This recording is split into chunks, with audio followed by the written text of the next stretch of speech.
साल 1504 सिकंदर लोदी नाम का एक पावरफुल सुल्तान आगरा आता है और 1506 में उसे राजधानी डिक्लेयर कर देता है। उसके शासनकाल खत्म होने के बाद उसका बेटा इब्राहिम लोदी शासक बनता है। इसी बीच उसके चाचा दौलत खान और आलम खान उससे गद्दी छीनने की बहुत कोशिश करते हैं, बट इब्राहिम लोदी इतना कमजोर शासक नहीं था। अब वो दोनों काबुल में बैठे बाबर के पास जाते हैं और उसे दिल्ली और आगरा जीतने की मदद मांगते हैं। बाबर उन्हें वादा करता है कि वो दिल्ली और आगरा जीतकर इन्हें सौंप देगा। अब तारीख आती है 21 अप्रैल 1526।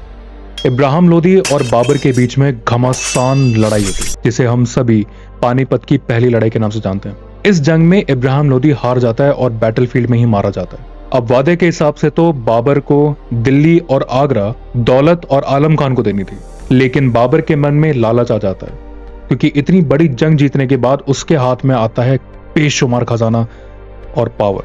अब यहाँ बाबर डिसाइड करता है कि वो काबुल नहीं जाएगा। यहीं वो दौलत खान और आलम खान को धोखा देकर दिल्ली और आगरा का शासक बन जाता है। अब बाबर की नजर बयाना के किले पर पड़ती है, जो कि राजस्थान बॉर्डर पर पड़ता है, और बाबर इसे इजीली कैप्चर भी कर लेता है। अब इस बात की खबर राणा सांगा जी को पता चलती है, तो वो बाबर को राजस्थान से खदेड़ने के लिए निकल पड़ते हैं। मेहदी ख्वाजा बाबर का वफादार था, जिसे बयाना किले का नया सरदार बनाया गया था। वो बाबर को वार्न करता है कि सांगा जी एक बहुत बड़ी फौज के साथ आ रहे हैं। इधर बाबर खुद नहीं आता, लेकिन अपने सबसे काबिल कमांडर सुल्तान मिर्जा को एक फौज के साथ भेजता है। दिन आता है 16 फरवरी 1527। सुल्तान मिर्जा और राणा सांगा जी के बीच में एक बहुत ही बड़ा युद्ध होता है, जिसे राणा सांगा जी जीत जाते हैं, और इतिहास में उस युद्ध को बैटल ऑफ बयाना के नाम से भी जाना जाता है। इसके बाद राणा सांगा जी एक बहुत बड़ी अलायंस क्रिएट करते हैं। एक आर्मी को वो दिल्ली की तरफ भेजते हैं और दूसरी आर्मी के साथ आगरा की तरफ कूच करते हैं। अब बात करते हैं राणा सांगा जी की इतनी बड़ी अलायंस में कौन कौन महादिग्गज लोग शामिल थे। राजा मेदिनी राय चंदेरी,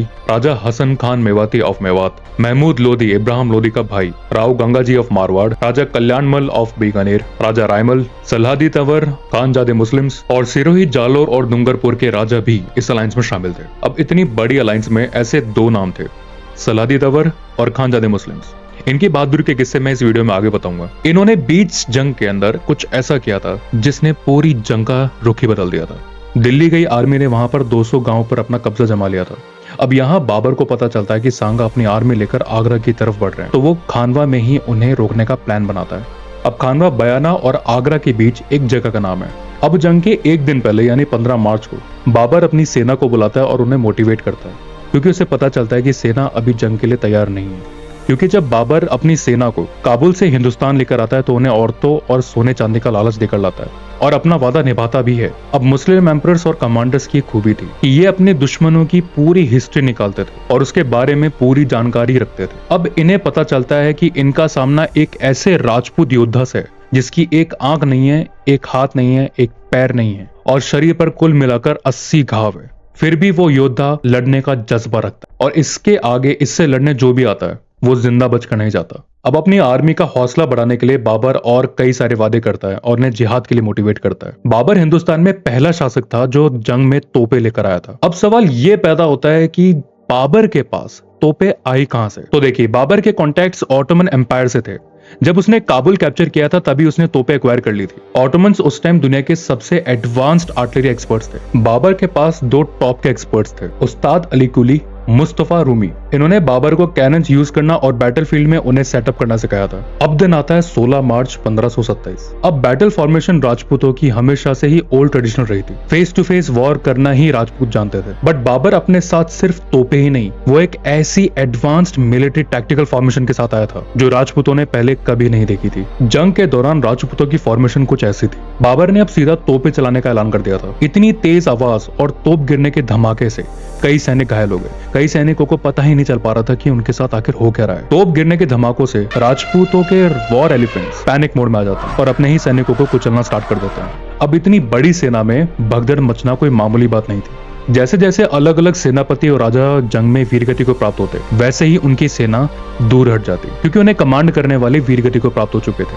अब इतनी बड़ी सेना को संभालने के लिए राणा सांगा जी सबसे आगे आने का फैसला करते हैं। उनके साथी उन्हें मना करते हैं, पर वो नहीं मानते और फ्रंट लाइन पे अपने हाथी को ले जाते हैं। अब ये देख उनके सैनिकों का हौसला बढ़ जाता है और अब जंग राजपूतों के फेवर में जाती है कि तभी बाबर अपने आर्चर्स को पूरा फोकस राणा सांगा की ओर करने को बोलते हैं और बदकिस्मती से राणा सांगा जी को एक तीर लग जाता है। जिससे वो बेहोश होकर अपने ही हाथी पर गिर जाते हैं। ये देख उनके साथी जल्द से जल्द उन्हें हाथी से उतार लेते हैं। ये सीन देखकर बॉटम लाइन पे खड़ी उनकी सेना को लगता है कि अब राजा वीरगति को प्राप्त हो चुके हैं और उनका मनोबल वहीं टूट जाता है। अब बाबर अपना आखिरी दाव खेलता है। बाबर अपनी आर्मी को कमांड करता है तुलगुमा टैक्टिक यूज करने के लिए, जो कि आप इस इमेज में देख सकते हैं। तुलगुमा टैक्टिक में एनिमी आर्मी को लेफ्ट एंड राइट फ्लैंक करके उन्हें सराउंड करके मारा जाता था। बाबर की इसी टैक्टिक और आधुनिक तोपों की वजह से वो जीत जाता है और राणा सांगाजी, जिनकी आर्मी 1 लाख से भी ज्यादा थी, जिसमें 500 वॉर एलिफेंट्स थे, वो हार जाते हैं।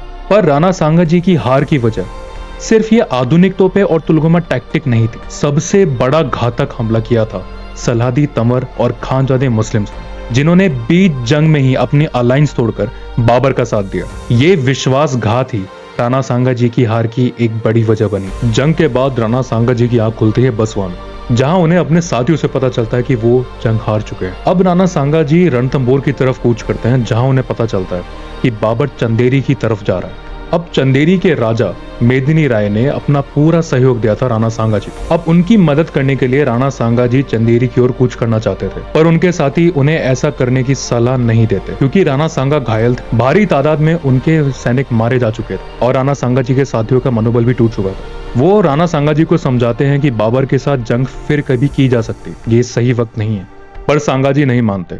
उनके सर पर जैसे खून सा सवार था। अब ये लोग इरिच नाम की जगह पहुंच जाते हैं और खाना खाने के लिए रुकते हैं। अब यहाँ सांगाजी के साथियों ने कुछ ऐसा किया जिसकी कल्पना कभी भी सांगाजी ने नहीं की थी। उनके साथी उनके खाने में जहर मिला देते हैं, जिससे उनकी तबीयत बिगड़ने लगती है। अब ये लोग कालपी नाम की जगह पहुंचते हैं, जहां राणा सांगाजी की मृत्यु हो जाती है। इसके बाद उनके साथी उन्हें मंगलगढ़ ले आते हैं, जो कि भीलवाड़ा में स्थित है। वहां उनके देह का अंतिम संस्कार किया जाता है और आज भी उनकी छतरी मंगलगढ़ में उनकी वीरता को दर्शाती है। राजस्थान की मिट्टी का वो राजपूत योद्धा, जिसका एक हाथ नहीं था, एक पैर नहीं था, एक आंख नहीं थी, शरीर पर 80 घाव लिए फिर भी लड़ता रहा, पर मरा तो अपनों के जहर से। ऐसे ही इस मिट्टी के कई योद्धा थे, जिनकी वीर गाथा आज इतिहास की जमी मिट्टी में दब के रह गई। ऐसी ही वीर गाथाएं मैं लाता रहूंगा आपके अपने चैनल राजपूताना अनटोल्ड पर। वीडियो अच्छा लगे तो भाई लाइक करना, सब्सक्राइब करना, अपनों के साथ शेयर करना और कमेंट करके मुझे एक चीज जरूर बताना कि राणा सांगाजी के साथ अगर ऐसा धोखा नहीं हुआ होता तो क्या वो खानवा की ये जंग जीतते। मिलता हूं आप सभी से